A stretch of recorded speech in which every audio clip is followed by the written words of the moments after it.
It's time to get in our time machines once again for the latest retro review. SCW Rewind returns with No Mercy 2007, and we'll get started straight after this.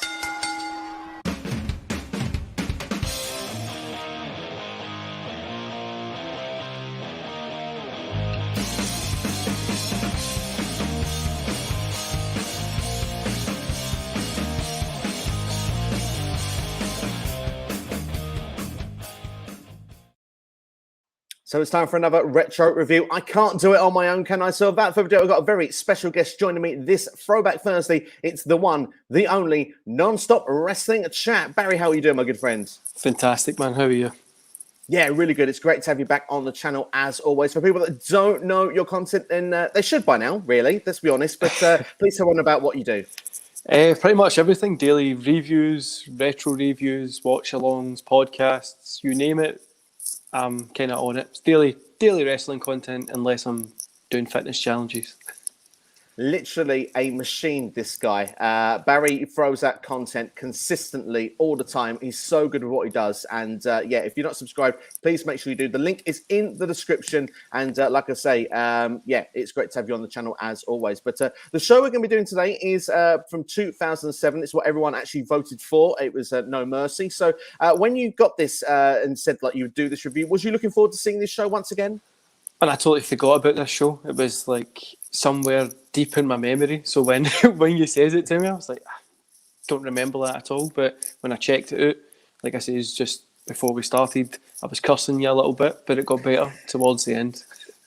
Yeah, there's definitely some ups and downs for sure on this pay-per-view, and I'm looking forward to dissecting everything about it. And like I say, if anyone that's watching along, please feel free in the chat to share your favourite memories as we go through No Mercy 2007, which, of course, this show is famous for 3 WWE Championship matches in one night, and also there was 3 championship title changes as well. So this goes down in WWE history. I don't remember any other show before or after ever doing this. So this certainly is almost a bit of a one-off, which makes this quite exciting. But without further ado, should we go into the details for everybody? Definitely, man. Let's do it then. Well, I'll tell you what, No Mercy in 2007 is on the 7th of October. It's actually held in the Allstate Arena in Chicago, Illinois. Chicago, a very popular theme right now within wrestling, particularly if you're an AEW fan. The attendance on this particular night was 12,500 people, and the buy rate for the pay-per-view was 271,000. Of course, we're going in the buy rate era of WWE pay-per-views, which I think around this time period, this is a pretty big deal. We've got the brand split as well at this point. It's infamous of Raw, SmackDown, and the ECW for people that were keeping score at home, which means we've got 3 different commentary teams as well. We've got for Raw, we've got JR, Jim Ross, and Jerry the King Lawler. For SmackDown matches, we've got Michael Cole and John Bradshaw Layfield. And for ECW, I'm not sure why they bothered turning up. It was Joey Styles and Taz, but we'll go into more detail as we go on there. But yeah, we had the initial intro package for this pay-per-view, Barry, and we've been told that a new champion will be crowned. John Cena's 13th month reign as WWE Champion is over after attack from Randy Orton on the Raw before the pay-per-view. They were due to have a last man standing match to what would probably culminate their rival that had started since SummerSlam. But who will show No Mercy and who will become the WWE Champion? So for a bit of detail there, really, but just before I go into viewpoint for you there, Barry, is that obviously John Cena had been champion for a long, long time, since Unforgiven 2006. This, you know, mucked up all the plans going into this pay-per-view 6 days beforehand. So WWE have to kind of do what we're used to seeing on a regular basis these days. The script has to change, cards subject to change. And of course, that means that, a lot of this stuff you could argue is booked on the fly going forward. Going to this pay-per-view and trying to think back in any format, of course, John Cena being champion for such a long time, does that give you an excitement and buzz of thinking we've definitely got a new champion being crowned this evening? I think back in 2007, if I remember correctly, it was at the point that was like Cena needs to lose the belt. Like, I know Cena was just, he's over now, everybody's happy with him. He was over before, but 2006, round about the ECW One Night Stand time, he was starting to really get annoying for people. And then by 2007 came, it was just like, somebody take the belt off this guy, because his injury was like a blessing in disguise for saving his getting booed out the building at that point. But I think back, I just remember it being pretty like happy that it's no Cena with the belt at this time. I think for a lot of people, it felt that way. Like you said, a 13th month reign is a long time, especially when there's not many twists and turns going throughout it. Of course, Cena was, just plowing through every opponent that he got, including Randy Orton. He'd done that already. So to get to this point here and to get to this pay-per-view, you would have hoped that this was going to be the place where Randy Orton would be crowned WWE champion. But I guess we'll never know how the real plans originally were planned to be. But obviously going into the pay-per-view then, we're going to kick things off, and I'm going to quickly change and mix us up here on the screen. And we're going to have what opened up, which was Vince McMahon and William Regal crowning a new WWE champion, which of course was Randy Orton. Now, just to go in a bit of detail, Vince McMahon does say that Cena is out with an injury, which would be 6 months to a year. It's a bit of a lie, wasn't it? He returned at the Royal Rumble. But my duty is to announce that John Cena is no longer the champion. I'm a man of my word. Guaranteed history will be made tonight, and a new WWE champion and a WWE championship match will take place. And I make these decisions for each and every one of you. I give you what you want, and I'm going to do that now. And of course, this was around the time that there were some vignettes going around of Save Us, which of course was for Chris Jericho's return. And of course, fans, even in 2007, were smart back then. There were chants of Y2J, Y2J, and Vince was like, I'm not going to give you that. Instead, I'm going to present the brand new champion, Randy Orton. So, of course, Randy Orton, the guy that took out Cena, is now the new WWE champion. Of course, he's then just given the championship. Regal congratulates him, says, though, you must defend the title. And, of course, to just give that bit of heel heat a little bit more, you must decide who you want to face, which, of course, gives its own little fun, antidote in itself, fans booing. Orton saying, well, he won't face John Cena. The last man standing match is off. And Randy goes on to saying it's been a long time coming. And he says that no one in the locker room, is in this business can probably take the championship from him. As this point happens, we get an interruption and we get the music of Triple H. So before we go into what Triple H, obviously he comes out to challenge Randy Orton. What were your thoughts with this opening sort of segment of how it was built together, how they kind of put together the fact that Randy was just awarded the championship rather than having to win it? It dragged in. It really, that period between when Orton picks up the belt and William Regal congratulates him felt like 20 minutes. Like just walking around the ring holding it up, and you're like, is this going to? And it just kept going, and it just didn't end. Like it really got to the point when it was like, can somebody just end this, because it's really really dragging in. And it took a long time. It was cool to kind of see Orton get the belt, and I always forgot how ugly that spinner belt was. But it dragged in. So for me, it honestly felt like a good 35 minutes. He was just walking around and they were just talking. But I think it was only like 15, but it felt so much longer. Well, yeah, especially because the moment he's holding that championship up, it was like a lot of pyro. It was almost like WrestleMania, but of course it's No Mercy. So it's a B pay-per-view. It almost feels like they wanted to drag it out to the point that fans were like really annoyed the fact that he's just A, awarded the championship, and B, the fact that he's parading it like he's, like it is a WrestleMania moment. I mean, obviously that's clearly by design. What are your thoughts about someone being given the championship rather than winning it? Does that work for the heel heat for you, or do you sit there and go, I still don't accept this, and this needs to be where he wins it legitimately? Well, I think it works for a heel. Like if it's a face just getting given a belt, it doesn't really work, because there might be a good guy, they should go through something to get it. But for the bad guy, especially Vince being the best heel in wrestling pretty much, giving Randy the belt gives him that kind of heel heat. And then obviously it did take a little bit, I said it dragged in, but it works because he's coming around acting like he's just went through this hellish match just at the start to make you want to be like, oh, hurry up, this is so boring. But I think it works just getting given the belt. What do you think about that? Do you think we shouldn't be allowed to do that? I think usually I would be totally against it. I like the idea of my champion winning it, even if it's by heel heat, tricks and tactics, because that's usually how it goes down. But I think from the way that it works on this night and for the story, I think that the story is really interesting, the way it progresses. And obviously, we might as well say this part of the review now, because obviously it's a review and it's something that happened like 14 years ago. I think people will get over the idea of what we're telling them. But I mean, there's 3 obviously championship matches. Match 1, obviously, which we said Triple H comes out, makes the challenge, and we'll say how he gets that acceptance shortly, is him versus Randy Orton. Obviously, then there's a second one in the middle of the night, and then it leads to a third match, which of course, again, will end up being Randy Orton and Triple H involved in the main event. So looking at that, this plays into the narrative of the night very, very well. And obviously, as we go into then how Triple H gets hold of this match, obviously he makes the challenge out there to Randy Orton right here, right now in Chicago. Of course, the place going crazy, and Orton just saying a flat out no. Well, Triple H is like, well, I don't blame you. I mean, you don't want your second title reign to be shorter than your first one. Of course, Triple H ending that first one in a month after he won at SummerSlam 2004. So I think that's a really good dig, and the crowd really ate it up, and they really wanted this match because Triple H asked them, yes, and he says, well, give the crowd what they want, make the match. Now that you're not going to do it, you're clearly gutless, you're spineless, you've got no balls, you're a fraud. Vince McMahon, under that big suit, it's not big grapefruits, just raisins. And of course, from that's enough to make Vince accept on behalf of Randy Orton. I thought that this part was very entertaining. I thought that Chicago seemed to really enjoy it as well. Yes, it's kind of an episode of Monday Night Raw, but I guess for a WWE Championship match, they still want to build it for pay-per-view. Did you kind of give this last bit a bit of leeway, or does this still drag for you? No, I loved this bit. I thought it was great when Triple H comes out.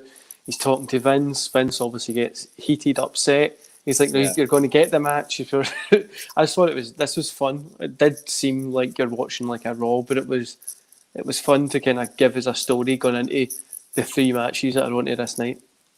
Absolutely. It's a reason to care after all, isn't it? And of course, that leads us then into the first match of the night because we don't wait for it. We're kicking off. And obviously today, we're used to the WWE Championship perhaps being an opener because we've got that in the Universal Championship. This didn't happen back in 2007. This is a very big rarity. So this is a big deal. Kicking off the night, Randy Orton, the brand new champion, against Triple H here. And obviously to go in a bit of detail of the match, it's a bit of a shorter match, to be fair. I mean, this match only goes for 11 minutes and 10 seconds long. So it's not a long one at all, really, in the scale of a WWE Championship match. But the crowd are really playing into it. I mean, it's a physical back and forth style match. You really buy into all those near falls as well that's given throughout this sort of fast-paced match, including there's a really nice superplex done from Triple H off the top rope as well, and executes that double A spine buster, which are a great, nice little near falls. And like we say, we get the successions of where we get an attempted RKO, which is then countered by Triple H, a pedigree, which is countered by Randy Orton, and we get to a point where what I really like is towards the end of the match is a tribute to Ric Flair. Of course, both of these were a part of their Evolution group, and I think that was really well put together, how we see, Triple H doing that failed attempt on the top rope like Ric Flair so famously always does. But we see, obviously, a figure 4 leg lock as well done before this point. But Randy Orton runs at Triple H after that top rope failed attempt, and he misses Triple H. He goes straight into the buckle, shoulder first, and then Triple H then rolls him up. And of course, it's not the 24/7 championship. It becomes an 11-time WWE champion. And of course, this is fast-paced. It's kind of a teaser for what we're going to get later on in the evening. It seems the crowd are really into it as well. I thought this was a very fun opener. What were your thoughts? It's not a classic. It's not like going to go down history as a great match, but it's fun for like the opening of the show, for the kind of progressing the story from the start of it. And they go on to have like a better match later in the night. But this one, like you said, it was just fun. Like, it was, the crowd made it a lot. And also, it was, for me, it was surprising. I totally forgot Triple H picks up the win here. So it was a bit of a surprise to see him get the belt. But then again, with the result, what happens later in the night, I don't know if it was necessary, but it helps tell the story. It certainly does. I mean, that's the real fun part about it, is, like you say, the story. Like here, obviously, they go to compete at the main event of the night. But obviously, at this point here, we don't know that. So like you say, logically, well, the champion's just been given the belt. So naturally, you are thinking in your head, and back then you'd have thought, Randy Orton's retaining. There's no way Triple H wins this match. This is just to get the crowd to get, behind Triple H. And of course, Triple H has the thing going on with Vince with the illegitimate son thing, which turned out to be Hornswoggle around that time period as well. So you'd have thought maybe Randy, if he'd have probably got the choice, maybe Hornswoggle would have been the opponent. Again, would have felt like Monday Night Raw. But at the same time, going back into what we've got here, they give us just enough to make us want more. And I think that that's what's really good about this. It's kind of like a television match rather than a pay-per-view match. But for the narrative of what we've got for the evening, I think this fits very, very well. And I mean, Dave Meltzer, of course, we like to give the star ratings of what are given for all these matches. I think, hang on, I've not got the point here where it says that, but I will come and find it in a minute. But I believe Big Dave gives this a 3-star match here between these two. What were your thoughts with something? I think 3.25, sorry. What were your thoughts of it? I think 3.25 is a fair score. I think it's a wee bit high. Out of 5, I'd probably say like 2.5. Like, I wouldn't go as high as that. Like, it wasn't like a great match you should sit down and watch. It's just, it tells a little bit of the story. If it was on a Raw, maybe a 3 stars, but on a pay-per-view, nah, it's a bit 2. I was a 2. Maybe I'm just being harsh, but I was a 2.5 on this. Well, there's no ever a bad thing to be harsh there, and thankfully I've got my notes have come up more perfectly now. But yeah, I mean, looking at it, I mean, I think it's just the fact that it's so fast paced. Usually, with these two, they go a bit of a slower style as well. I think it just, I don't know, it just was an exciting point of the night. We've had 2 WWE Championship changes. The pay per view is like 20 minutes, half an hour old, so I think that's definitely a big excitement factor anyway for what we get for the evening. Of course, Triple H posing with the championship with that long sort of celebration again after the match. Randy goes away backstage in shock, and I think Randy sells these facial expressions really well here. Vince just looks at him and walks away in disappointment. I really liked that moment. Did you like that little moment backstage? Yeah, I thought everything from like when Triple H first came out, the match, and then the little bit of aftermath backstage was fantastic. Like, it was done very well, and it shows what guys that know how to wrestle and tell a story just by like using their face and body language and stuff like that can do. That's good. Yeah, absolutely. Indeed, there. Absolutely. Well, we're going into what was given as a bonus match, which was match 2. This wasn't advertised before the show. It was Jeff Hardy, Paul London, and Brian Kendrick versus Lance Cade, Trevor Murdoch, and their mystery announced tag team partner of Mr. Kennedy. Apparently, it'd been like a tag match on Raw that Cade and Murdoch had lost. And they actually vowed that they would get their revenge here. Now they've got a partner like Mr. Kennedy here. It seemed to be almost that we haven't got room on this pay-per-view to the IC title match with Hardy and Kennedy. We've not got time to do the tag team title match, which because Cade and Murdoch are the world tag team champions at this point.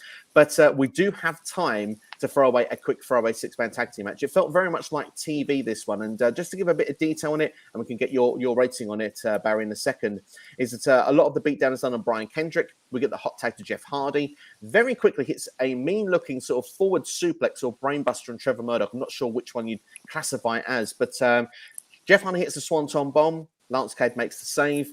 Hot tag then is made to Paul London. We see a tag was so made to Mr. Kennedy. A lot of stuff then going on the outside of the floor. Jeff Hardy, where he runs the rails, misses his splash rail on the outside, missing Lance Cade. Both are laid out. We see Brian Kendrick then taking out Murdoch as they go crashing to the floor from the ring apron. But of course, then that leaves London and Kennedy together. Kennedy gets the advantage and does a rolling fireman's carry from the second rope to pick up the pinfall victory. Clearly, probably inserting himself as the number 1 contender at some point to go for the Intercontinental Championship. I think this match was okay, but it was filler at best. What were your thoughts?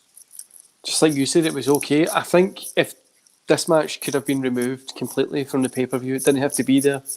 Didn't do anything, didn't serve any purpose. It just felt like filler. And the worst thing is that you sitting through it, I'm like, I'm not interested in this at all. Like, it's really hard to get through. Like, it's fine, everything in it works. Guys know how to wrestle. Obviously, they done good, but it was just there. And I would have liked to have seen this just be removed from the pay-per-view completely. Absolutely, yeah, because I mean, it's a 2-hour, 51-minute show for those keeping score at home if you want to go and watch it afterwards yourself, or if you've already watched it, you'll know the time length yourself. But anyway, yeah, this match was not really necessary here. This is the sort of thing you could see on weekly television. It's not really doing anything more than building up to a future story, which usually pay-per-views usually settle the score, don't they, rather than actually having a moment where you're going to have this sort of build here on pay-per-view. So, I mean, it was fine, but it kind of feels that as we go further to the next segments of the pay-per-view, that this is more kind of a bit of a questionable period of why a lot of this was needed to be on No Mercy 2007. But to give it a star rating anyway, what would you give it? 1.5. I'll go for a 1.5. I mean, for me personally, I feel kind of a similar sort of vibe here. I think like the action itself is fine, but I think 1.5 is probably suffice. It does what it needs to do here, but nothing else really when you look at the grand scheme of things. But we'll move on anyway to further on into the pay-per-view. And this then leads to us backstage. Batista acknowledges the new champion in Triple H, of course, 2 other members of, well, Batista, another full member of Evolution as well. Vince McMahon, though, is there also, and he says Triple H versus Umaga still goes ahead as advertised for this show, and that will be for the WWE Championship. So there'll be a second title match in the evening. So, I mean, obviously, it's continued storylines, storytelling, and excitement that we are getting with when it comes to the main event program here. Definitely. I don't know if you remember, this pay-per-view puts me in mind of, I think it was Triple H. He had to do a certain amount of matches on a SmackDown to get a world title shot. And I can't remember what this puts me in mind of it. When I was watching it, I went back and watched that SmackDown as well. But it just feels the exact same. Like, Triple H opens a show, he's got a match in the middle, one at the end, and it feels the exact same. It wasn't that like for him. He had to win 3 out of 5 on that SmackDown as well to get his championship match. There was like a choke slam match, a boiler room brawl, and all sorts going on during that show. Pretty much, but it felt like the exact same like styles of like shows, as if Vince was just like, remember that time that we done this? Why don't we try that again? Yeah, absolutely. Yeah, I mean, it kind of has that sort of vibe here, like you're saying. I think this has been executed quite well up to this point. But one thing that wasn't executed well, in fact, we may talk about this longer than the match itself. It's the ECW Championship. We wonder why Joey Styles and Taz needed to bother up, because this match lasts about a minute, literally. I probably could give you every detail of this match right here, right now, because Big Daddy V was replacing Tommy Dreamer after a championship chase win on ECW. For those that remember that, well done to you. Alejandro Estrada was the GM at the time as well, agreed to Matt Striker's request, which got Big Daddy V into this match. And it lasts like a minute. Big Daddy V starts with his weight advantage to topple Punk. Punk manages, though, to get to the top rope. Then it lands a high-risk drop kick. And immediately, Striker just hits Punk from behind. It's a DQ. And then we see an attack on CM Punk with a Samoa drop and a couple of elbow drops. And then we see he holds the title above CM Punk's head. And CM Punk is then helped out, coughing up blood by referees. So obviously this is in Chicago, so that makes sense itself. We're getting CM Punk in front of the hometown fans, the big pop. That's fantastic. That's where this ends. It's a complete dud, isn't it? It's an ECW match. It's ECW, not all known for like bad wire, flaming tables. Why is there DQs there? I, till this day, have never understood. That doesn't make any sense. Plus, this was just so bad. But why did my match? Does it ever get explained? Like, why does it? Like, I'm just like, it makes no sense at all. This is just embarrassing.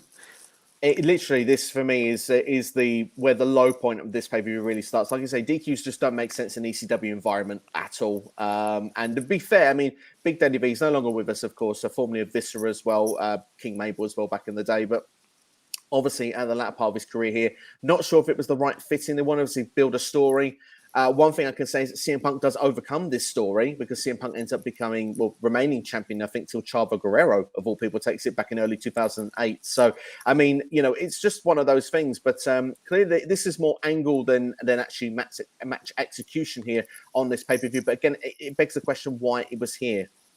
There was no need for this. They could have cut the tag match, get that pay-per-view away down. It could have been 2 hours. It would have been more enjoyable, but this was it was hard to watch, especially what we've seen with CM Punk in AEW recently, the big pop and all that kind of stuff, and going back and enjoying some of his matches. And you look at this and you're like, that doesn't look, that's not how you should treat somebody, especially even back then. CM Punk had a good name, a lot of star power, was good in the ring, and they just Big Daddy V'd him. Plus then it makes you think, why was Big Daddy V pushed so much? Like now, like you had what else was he called? Mabel. Then you had he done the no sexual chocolate, but he done like he was going after Lillian Garcia, and he had like big gold pajamas on. I was sure, yeah, I remember that back in the day. Yeah, he got used so much, and it's so weird. Like you wouldn't think he would get used so much, but he did, and it was fun. Like I'm no lying, this match wasn't fun, but his older stuff was. Yeah. This wasn't probably his proudest moment, probably in the wrestling ring, was probably where we're going with that. But it is what it is. I'm guessing you've got dud as well for this one, 0 stars for this. Just terrible. Don't watch it. Skip this one. Yeah. And you haven't got to skip long. It's literally about 60 seconds long. But something else you might want to consider skipping as well. But was a great rivalry at the time, but just, again, not needed for pay-per-view, was Matt Hardy and MVP. And they had obviously this series of challenges they were doing. We saw from Saturday night's main event, Evander Holyfield coming in. God, when you got star power like that in WWE back in the day, honestly, that's pretty awesome to see. But they had like throwing American footballs, basketball, chess, push-up competitions.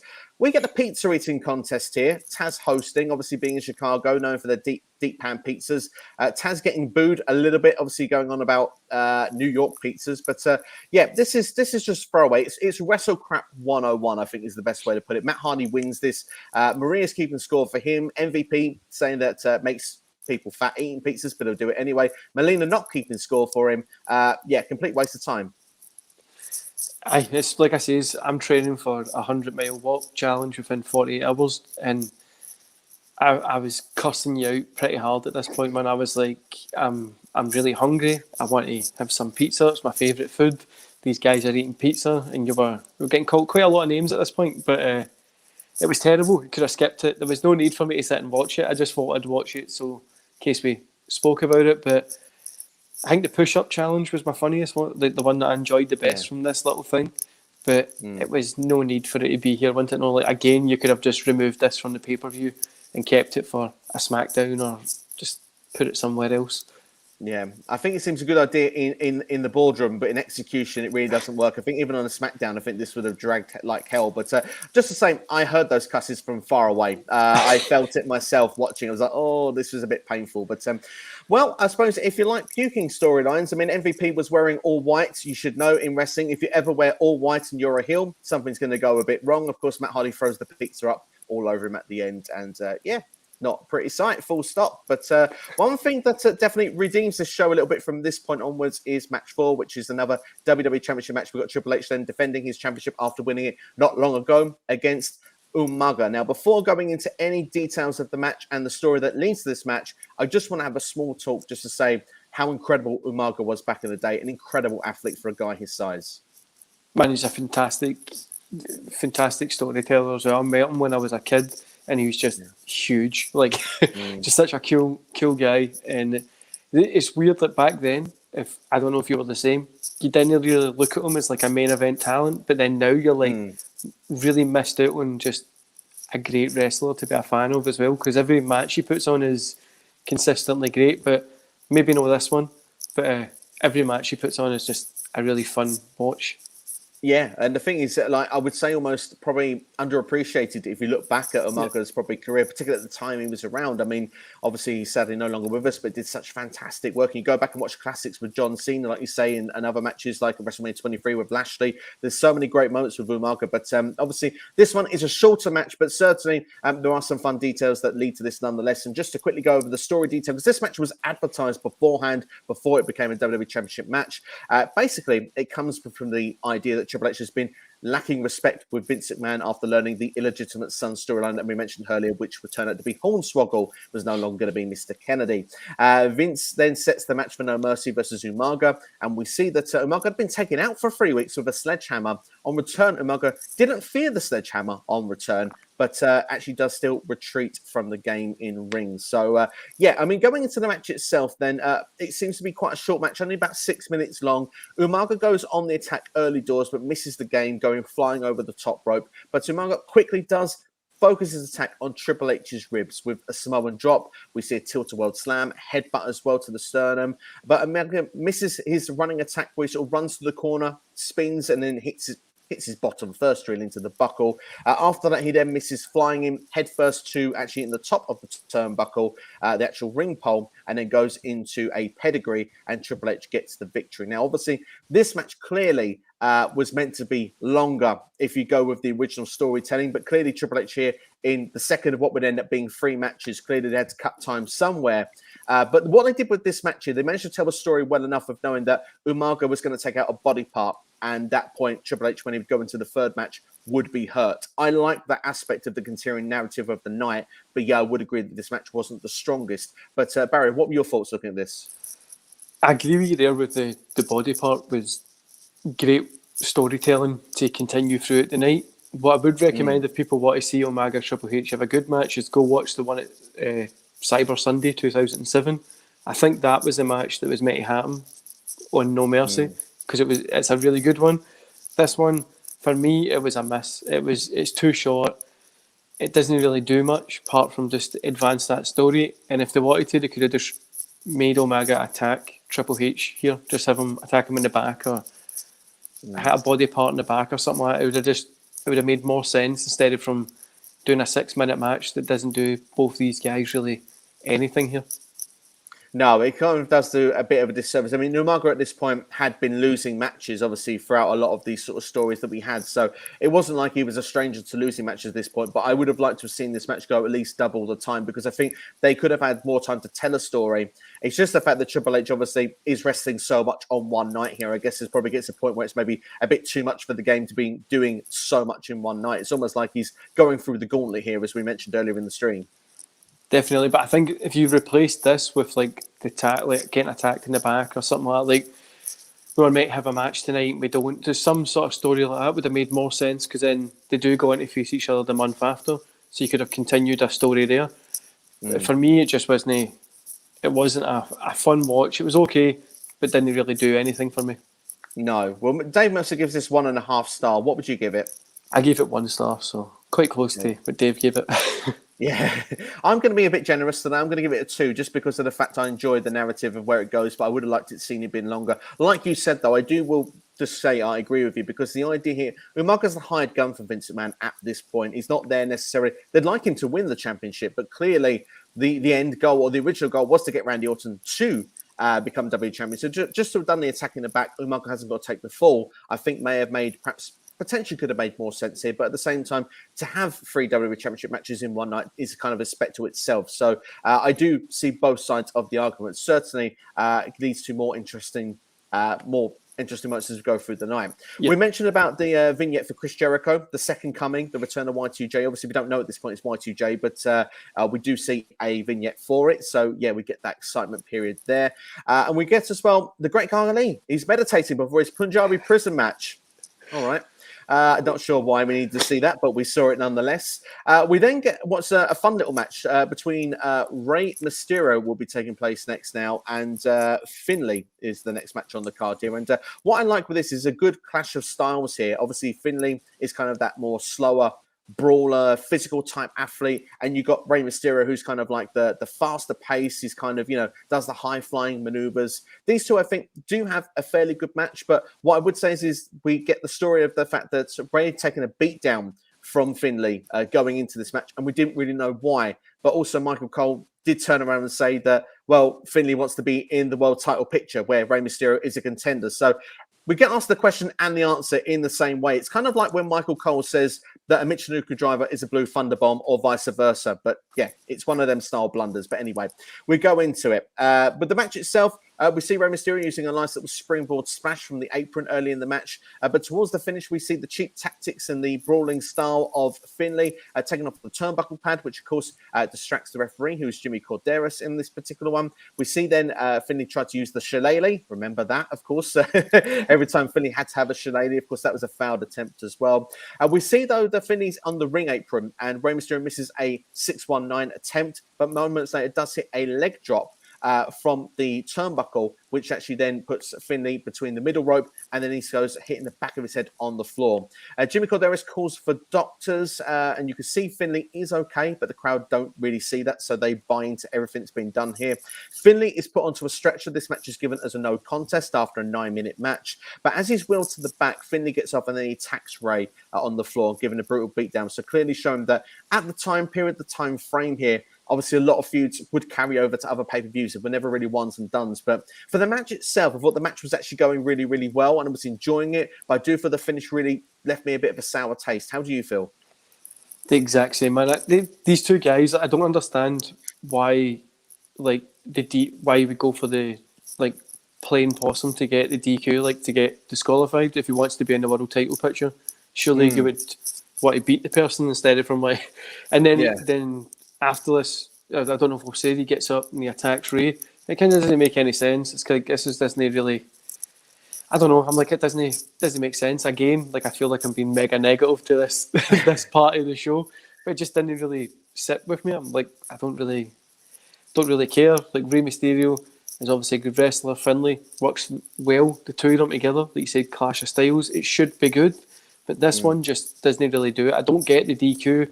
I don't get why they're talking about the world that should be they're contenders for the championship and stuff like that, and then they finish it like this. It doesn't really make any sense. That might just be me, but that's what the first thing that came to my mind.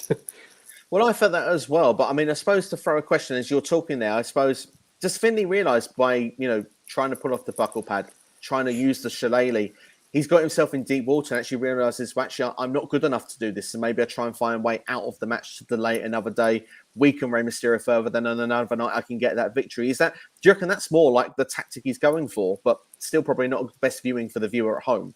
I think that was the tactic he was going for, but he didn't bring that, didn't show that across at all. Didn't look by his face or nothing, no way that he acted as if he was stressing about Rey Mysterio. It was like, Yeah. what you didn't really make any.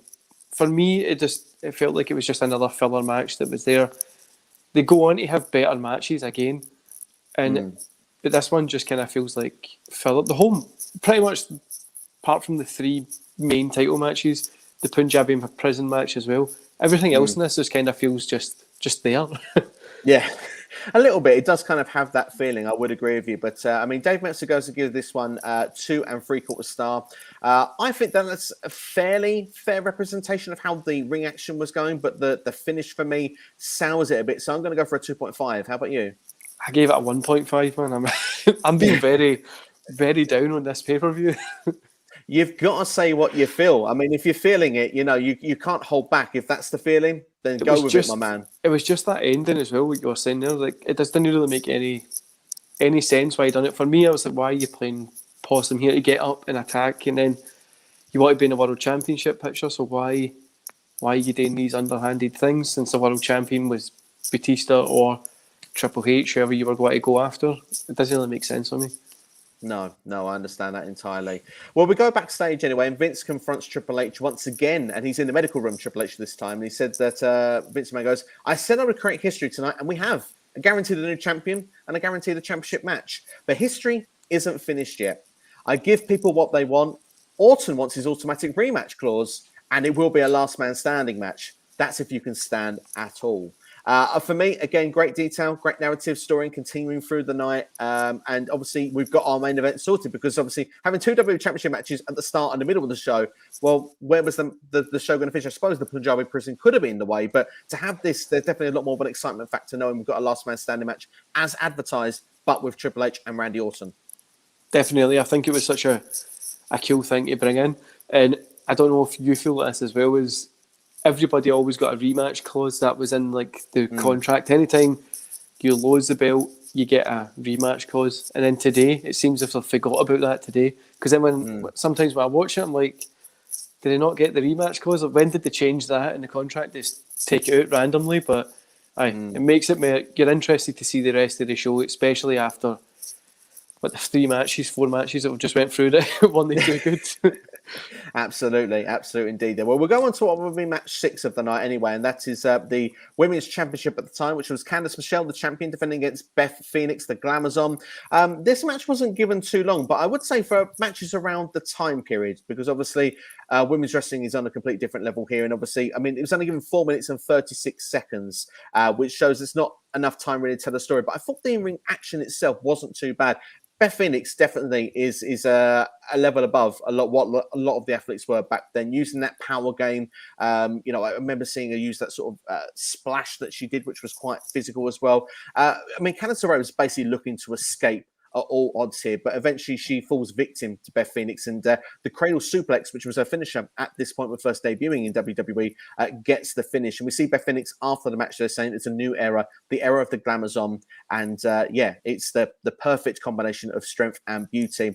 I was impressed by watching Beth Phoenix's performance here. Candice Michelle, she'd improved in the ring at this point to what she was at the start, so for me, I was not as negative on this match, but I was pleased to see the title change. How about yourself? I'm negative on it again. What a surprise for this night. I must just be in a bad mood when I was watching this today. It's a pizza, wasn't it? I think it was. After that, it got me hungry and I just went downhill. But Beth Phoenix was good. She is a good wrestler and she looks like a champion as well. But at this point, women's wrestling was just a joke, wasn't it? Like there wasn't really anything in WWE that you could be like, oh, that's a really good women's match. It was more the Maria before with like the low pants, crop top, stuff like that. But for me, it just wasn't. It was short. 4 minutes is a joke for like a match. So again, I didn't enjoy it that much. It lets it down a lot. I think the thing is, I thought the execution of the way the match was put together was fine. I just think the story could have been paced out and been double the length of time. If the match, I mean, obviously, but there could be an argument then, oh, this drags, it's too long. But I mean, if it had been a case of we turn around and say, right, okay, these women got 8 or 9 minutes to sell a good match here. I mean, this is almost, it's not quite as short as Bianca Belair and Becky Lynch at SummerSlam, but certainly it's kind of almost got that dominance feel. And obviously with Beth Phoenix, they wanted to get her over strong. I guess that's clearly the impact they were probably trying to make with this. I think it would have been better giving this the 6-minute time limit instead of Triple H and Umaga, and letting Beth Phoenix just beat the hell out of Candice, like just let her put her through an announce table, do like stuff like that, and it would have made her look so much more stronger. But they didn't. They gave it 4 minutes, and for what we got, Phoenix looked good, and you'll find out my star rating, which is why, just because Beth Phoenix was in it. Well, what's your star rating? 1 star, man, 1 star. So I'm being very, very negative. I'm blaming you for putting this one on because it's the pizza. So it's your fault if anybody gets upset about me not liking these matches in the middle. I'm sure that people won't be upset. I mean, Dave Meltzer's give this 1/2 star, so in theory, to him, you're double generous. So I would maybe not so negative. I'm going to go with a 1.25, and I think purely it's the fact that women. The women deserve better. They deserve longer. What we got was okay. I think the story could have been told a bit longer. But then, hey, that's my feelings on the subject there. But yeah, certainly is what it is. But we go back to the pay-per-view itself then, and we get a video package then, which leads us to Batista versus the Great Khali, which, of course, Batista won the championship at Unforgiven. The rematch clause then was set for this pay-per-view, which, of course, is going to be the Punjabi Prison match. And just to explain the rules here, because we'll talk about the Punjabi Prison before we go into the match detail itself. It's 2 cages. The first cage, which is around the ring, is 16 foot high. There are 4 doors that open on each side of that cage for 60 seconds, only for escape. So you can go pretty much under without having to climb over the top. Yeah. After 6 seconds, if you don't get out, it kind of closes. It's locked. You can't do anything. The second cage then on the other side of that is 20 feet high. It's sort of like, is it like a bongo sort of wood that's made of this? It's like spikes meant to be on top of it as well. And basically you win the match, not by pinfall submission, but by escaping both of the cages. And the rest of that video package is basically the Great Khali selling his advice script on superstars on the SmackDown roster, including Rey Mysterio and Batista. Is Batista facing the impossible? I think we all know the answer to that question, of course, because yeah. But anyway, let's go on to the detail of what this match actually is then, because the Punjabi Prison match as a spectacle itself, I think as a cage structure, it looks pretty impressive, but it is a difficult viewing from home to actually watch the match, to get through 2 cages to see who's in the ring. But from a structure itself, is it impressive looking to you as well, or are you not a fan of it at all? No, I actually forget. I think it's only I've only had three of these matches. I loved the first one, and this one I've never actually really sat down and watched it completely.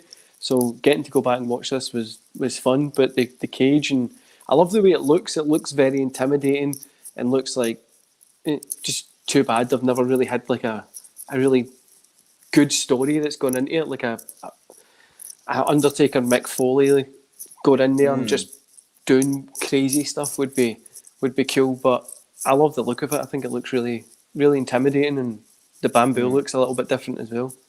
Yeah, the bamboo wood. I mean, that's the thing. It's a very unique looking structure, and it's, I don't know, it's just something special about it. And obviously, you said that first one there. For people that are wondering, well, what was the first ever one of these? Because we've had 3 of them. It was Undertaker versus The Big Show. Yeah, go figure. Apparently, The Big Show replaced the Great Khali at the last minute. Of course, he wasn't present for that during the Taker and Khali feud. And of course, the most recent one was at Battleground 2017, which of course was Jinder Mahal taking on Randy Orton. So, like you said, we're missing that thing. But we had it on the Q&A very recently, Baron. Just get your thoughts. It's kind of a side topic here. Obviously, Drew McIntyre and Jinder Mahal was a feud that was going on leading into SummerSlam. A lot of people at the time were saying that they wanted to see Drew McIntyre versus Jinder Mahal in a couple of month program that would lead back to the return of the Punjabi Prison. But instead, we've got a 6-minute squash at SummerSlam and basically a rivalry over a sword.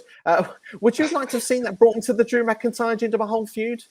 Definitely. I think you could have done something like put it in a cage match and then they both fall off the top of the cage or go through it. So then they need to go to the Punjabi Prison match, like bring it back, because obviously it's an Indian style match, so they can bring it back, which would be cool to see. And both those guys being in it could have put on a good story, but WWE, they don't want people to put good stories on. Seems not these days. They'd rather squash him in 4 minutes instead, sadly, Jinder. But don't hinder the Jinder. Hopefully he'll get himself back into the program at some stage. But let's go on then for what was Batista, the champion, against the Great Khali in this Punjabi Prison match. Like I said, the structure itself, definitely impressive. But is it the easiest viewing? It's not probably not. We see in the early stages of the matches, though, it's a no disqualification situation. So Khali is using the ropes that are attached to this prison to actually choke Big Dave against the cage, and we see him using a leather strap as well. All 4 doors are closed before someone can escape. So you kind of queue when you want the doors to open, and you got 60 seconds to get out. And each time they tried it, they couldn't get out. And probably the 3rd and 4th were the more dramatic ones. Batista on the 3rd one hitting his spine buster, but then got pulled away so he couldn't get out. And on the 4th one, the vice grip was put on Batista. Before it could be put on fully, he actually executes a low blow, which I think is a fun little spot of the match here. But yeah, as we get towards the finish here, this is about a 14-minute match. A lot of it is structured in that first part of the cage, which is probably sensible with the 2 superstars you've got in the match. Batista's trying to climb out because at the point that's the only way out of the first cage, but he takes a 10-foot fall trying to climb up, and the Khali then actually gets himself out of the first cage. So, you know, the Khali has got the serious advantage here. As he climbs the second cage, Batista tries climbing the first cage. The race is on. It's almost like, do you remember back as a child, the Gladiators, the Eliminator? It was that kind of vibe there. Contender, are you ready? Batista's climbing that first cage, and as he gets over, he's on his way down from the first one. We see Khali's also climbing over the second one. We see Batista jump from one cage to the other, which Chicago goes nuts for, by the way, and I think actually is the coolest spot in this entire match. We get a race then who gets over to climb to the floor to the finish, and Batista just makes it in the nick of time to retain the championship. Now, I will say this is a slow match. Obviously, it's a great Khali match, so it's never going to be a 5-star, this one. But for what it was, I think it was acceptable. But I think the closing race at the finish is where the adrenaline really goes. But what were your thoughts of it? I enjoyed it. It was an easy watch. It's probably one of the better Khali matches that we've got. That making Batista look small is obviously a weird thing to see. But that ending when like Khali's on the how tall he looks when he's up on the kind of side of the cage, and then Batista jumping across and stuff like that. It just looks so cool. I enjoyed it. I thought it was fun.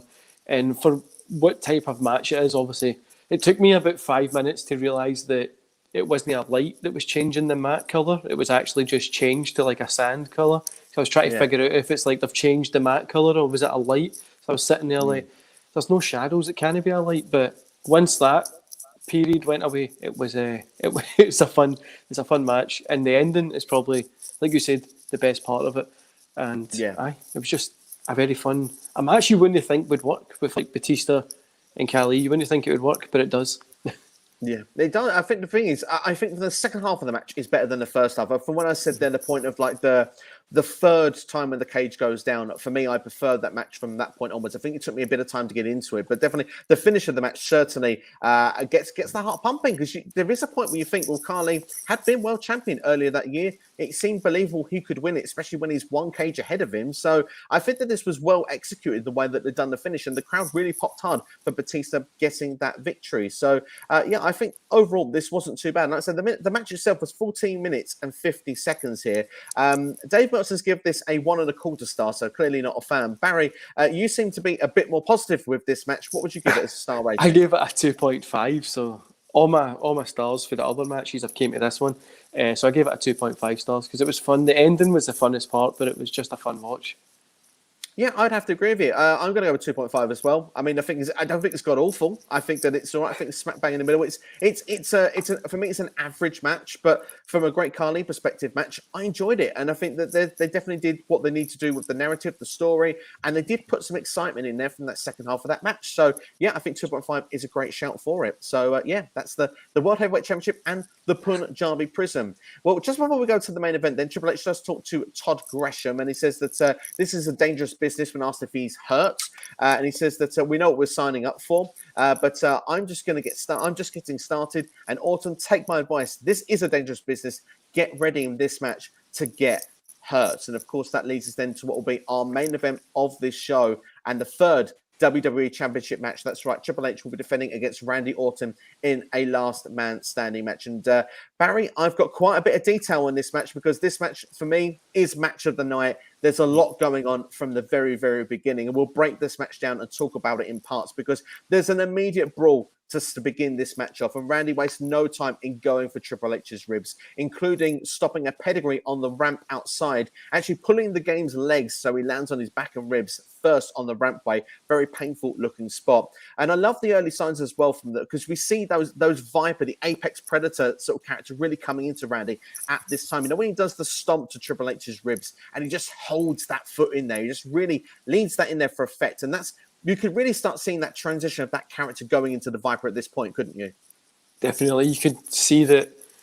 You could also see how much Orton wants to get the title back. He doesn't want to have this as his shortest reign and all that kind of stuff. But you see him, like you say, being that Viper character and kind of going after those points to make sure that he gets the win. Absolutely, and he's unforgiving as well. I mean, the fact is, from this point onwards, we see a back body drop that follows onto the barricade outside. We see Triple H thrown, body first into the steel steps as well. And as the match progresses, we see Randy Orton as well choking out Triple H with those ring cables as well. And what I like with this Last Man Standing match is, and this is the first time I remember it at this point in the match, the game gets up at 9. It's clearly that physical and that brutal, that we're not getting people up at 4s and 5s. Early doors, people are, they've been in the ring already once tonight.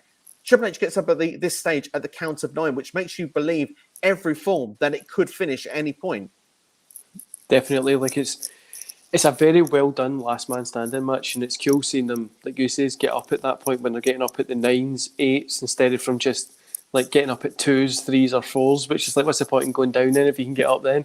But it's cool to see them just going through it as well. Like, Orton's already had a match as well, so that's took his toll on him. Obviously, he's had a longer rest than Triple H, but Triple H has had these 2 matches before this, and you can just see it take their toll on their body, and they bring that into the match psychology as well, which is very, very fun to see.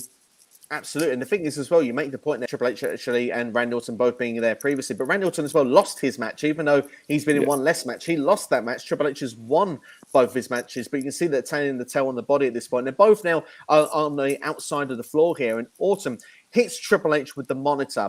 And we see that he actually wants to hit an RKO on the announcer's table, very similar to what we did to John Cena, which actually took him out of this to begin with. But it's countered. Orton's thrown through the extreme announce table, going back first. So we see then that that's sort of almost Triple H at this point, taking back over in the match. Randy Orton, again, getting up at the 9 count. Very believable that this match could finish at this point. But getting up straight into a spine buster, one of the Triple H spine busters on the floor. Again, up at the 9 count. We then see that he gets hit by steel steps as well. And what I love about this point, when he gets hit with the steel steps, JR on commentary, we say how good he is and how he can, really help a match. The way he's wincing, it's priceless. He's just Jim Ross at his best, isn't it? It's 100. But JR and Jerry just totally sell this match. Like, they make it so much. They take it up from like where it could have been, maybe like a little bit lower. They take it right up. Their commentary and seeing them kind of like moving out the way and stuff like that is really cool, and it's impactful when, like you said, they're getting hit with steel steps and they're reacting to it as well, so that makes you buy into it even more. Absolutely. I mean, the thing is, he's selling it like it's absolute torture. And the thing is, like, I mean, Randy Orton at that point, his head's landing perfectly. When they have the steel steps, they've got that sort of V air in his head, just landing perfectly in the middle. Triple H getting that steel chair and that thunderous shot. I mean, for me, I was sat there in the chair. Like, I don't usually react so much to moves, but I really felt like that. It was like, oh, that looked painful. I think it was Orton selling for it as well after it, when he just kind of like, it didn't look like he was overselling it. He just like slid off it and like lay down, which you probably would do if you got hit like that. You just slid and kind of just lie down, which I think was, it was just. Oh, we've actually lost Barry for the second. We will get him back shortly, so don't worry about that. But what I'll do is, in the meantime, I'll go on with the rest of the match here. And I mean, obviously, from this point, we do have Barry back very quickly, which is good news here. So we'll just get Barry back into the stream. How are we doing there, Barry? Welcome back. What was you saying there? Don't worry about that. What was you saying? Finish that off. Totally forgot what I was train of thought. Let me get it back for you. Can't remember. It was just the 2 guys were selling very good. Like, they were doing just good selling. I've totally forgot what I was saying. It was a good point as well, but I forgot. So, well, I'm sure we can come back to it, but we'll go on to the match point anyway, where we go a bit further, because obviously, Randy Orton still finds his way of getting back up at this point. Of course, they get back into the ring at this point. A steel chair is actually brought into the ring as well. And obviously we see a DDT on the chair, and followed by this, not long afterwards, Randy Orton hits an RKO on the chair that's standing in the ring. That looks a really painful looking spot here. And of course, Triple H, he does manage to get up again at the count of 9, but you can see he is lagging at this point. And of course, he shows he's a defiant champion as well. We get the classic suck it while actually, like, just holding himself onto those, onto the ring ropes. And of course, he's bleeding as well at this point. But Triple H, taking more punishment, actually blocks the punk kick, which of course had just become in fashion that year from Randy Orton, something we still love to today. But the brawl continues to the floor, and we see a swing shot done for Triple H going into the ring post. Orton then goes to use the steps, but a low row prevents it. Like we said, with that, the chair spot that's used as well. We go to where they go onto the table, and Triple H wants to hit a pedigree onto Randy Orton, but this is actually transitioned into the RKO, and Triple H then obviously at that point is down for the 10 count. He does roll off the table. He goes to try and get on his feet, but it's just after the count of 10. You can see that he's completely out of it, and we've got ourselves a brand new WWE champion. Of course, a very good way to end this last man standing match. It just, excitement, edge of your seat stuff.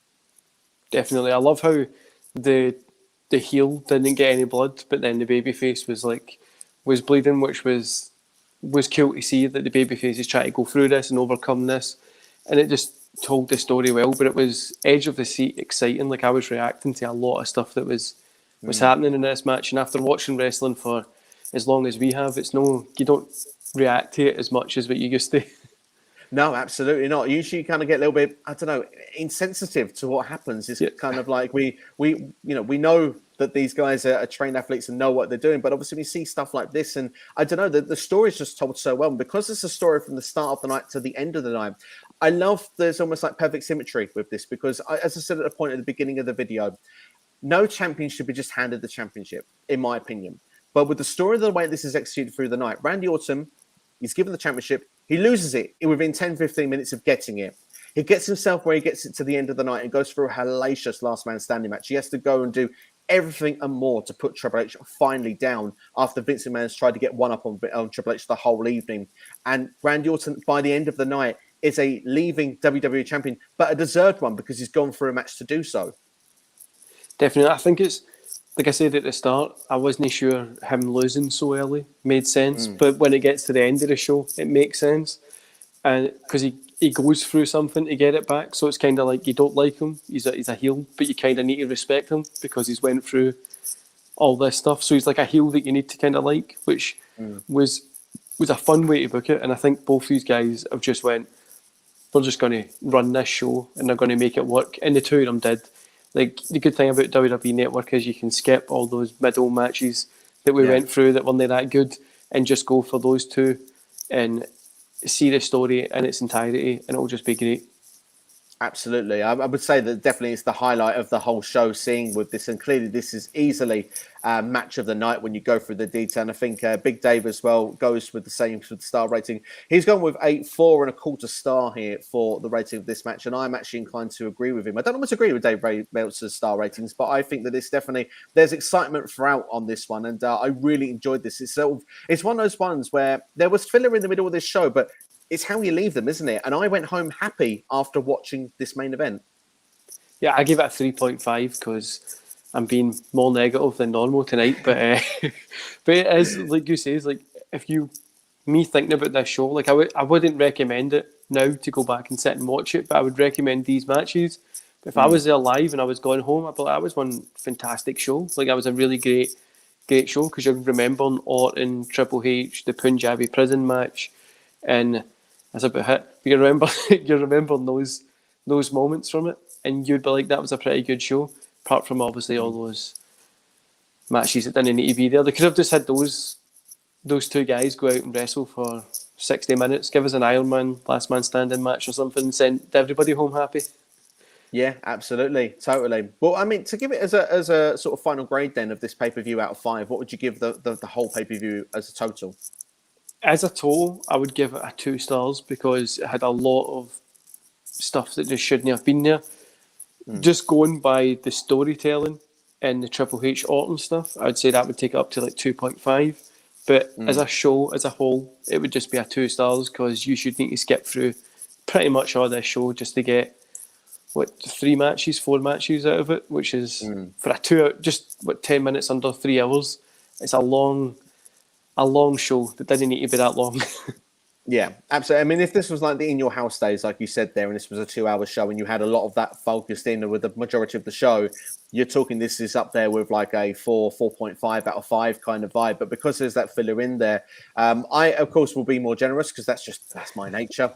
Because the thing is for me, I love the story from start to end. I love the fact that regardless throughout the whole show, there was a need to continue to want to watch, even to sit through those filler matches. So for that reason and how that main event really sent me home happy, I'm going to go for 3. It's probably too generous, but I'm going to go for a 3. But I would agree with Barry. If you're going to go back and watch this pay-per-view, probably skip the middle. I would turn around and say, watch the opener. The 6-man tag is filler, but okay, watch it if you want to, because it's still okay in-ring action. Skip through to Triple H and Umaga. And then, I mean, obviously after that, the matches I think are fine. But obviously, yeah, if you want where you got more, I suppose, quality, go for the final 2 matches, particularly that main event would be the structure I would give it. But Barry, is there anything more you've got to say about No Mercy 2007? I think on the network, just so people don't need to go back and try and find it, is you get those little segments we were talking about. So like when Batista meets Triple H is in the thingy, the medical room and stuff like that. I think on the network you get those segments as well, so they can get the whole story completely without watching that filler. So just skip the middle part and watch that story because that was fun. But apart from that, it was an okay show, and I think they pulled it out the bag coming off of Cena being hurt and making this work somehow. Yeah, absolutely, indeed. There, no, I have to agree with that. The thing is, as well, I give them the leeway as well because obviously 6 days beforehand of a pay-per-view and then having to make all those changes seemingly on the fly, it's probably not a difficult thing. Of course, we're more used to seeing it in 2020 or 2021 where they've been ripping up the scripts or rewriting the show during it whilst it's on air. It feels very commonplace in today's market, but they certainly made this a historic event anyway with 3 WWE Championship matches and title changes in one night. Of course, the first 2 being in the first 20 minutes of the show, and of course, Randy Orton regaining that championship to be the close of the show. But yeah, that's pretty much No Mercy 2007. So, I mean, we got a comment in, which I'll just throw in very quickly, which Destroyer says that he thought it was a very cool poster, as I have to agree. It was one of the reasons why I had to make sure that was included in the thumbnail, but it was pretty badass to be fair. I will also say to Barry, thank you for coming on. It's been amazing having you on the channel as always. Love talking about you with all these sort of retro reviews and talking wrestling content in general. For those people who aren't aware of your channel, once again, just give it a plug for us. Pretty much anywhere, just type in NWC or NonStop Wrestling Chat, Facebook, TikTok, Twitter, Instagram, Spotify, Apple, iPod, anywhere pretty much you listen to stuff and my face will pop up somewhere. So go check it out. Go subscribe. We're like so close to 200 subscribers. So go check the channel out, hit subscribe. But find me anywhere if you want to listen to me moan about wrestling. And I recommend it as well. And of course, I was on your channel, very fortunate to do so. We did one of the interviews on your channel just a couple of weeks ago. So if people haven't seen that, please go and check that out as well. It certainly was a fun experience to be a part of it. And Barry, like I say, he's a machine. He throws out so much great content. And honestly, like you say, it's like reviews, there's rants, there's watch-alongs, there's all sorts of things. And what I like is that you don't hold back on the opinions. If you don't like something, you're going to call it out. And that's what always makes it a lot of fun. I've got a cool opinion video coming up this week, so I'm not a big fan of Daniel Bryan, and it's how AEW has made me kind of like him a wee bit. So that'll be fun because I'm going to trigger a lot of people because I really can't stand the guy. I don't like him at all, but AEW's made me care about him a wee bit.